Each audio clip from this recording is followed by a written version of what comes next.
So another topic that I wanted to cover in one of these videos about business development in agency settings is how noisy inbound leads can be. I think that if you're running a digital shop, if you're running a marketing communications firm, if you're running a product development or dev shop, one of the staples of business development is inbound leads that come in either through your website, through a contact form, through a referral, through email, things that come to you through inbound. I think that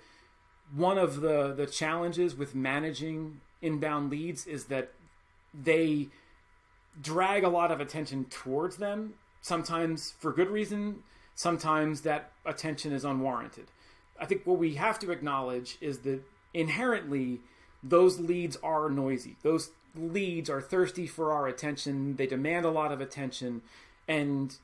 it just is a helpful exercise to identify if that attention is warranted, or if you're, prey to this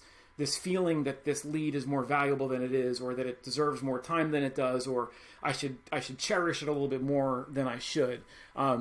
If we're just aware of that bias, then I think you can check that bias and you can make better, more calculated decisions about the actual value of a lead, the actual worth of a lead, how likely a lead is to close, how much you really want to do the work, what are your chances, all those things that go into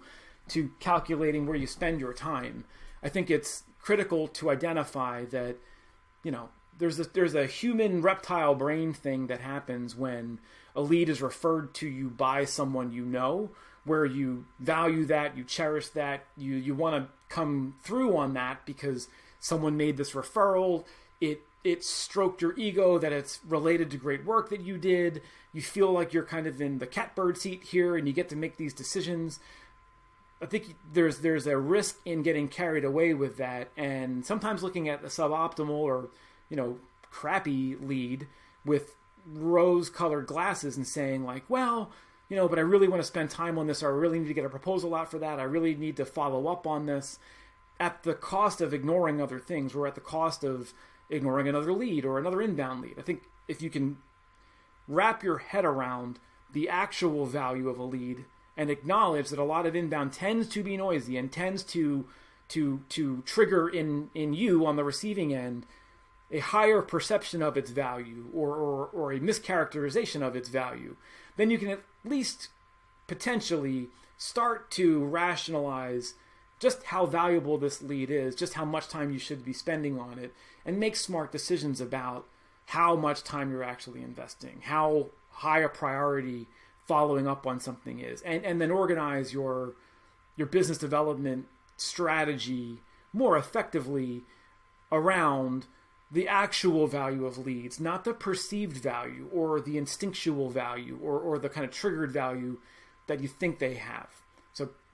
the lesson here, I think, is more than anything is to acknowledge that these kinds of inbound leads tend to be noisy. They tend to demand a lot of attention. They grow in their feeling of importance because of these feelings they evoke in us. And if, at a minimum, we can acknowledge that and then start to properly categorize leads based on their value, based on their worth, based on how much time you really should be spending on them, then you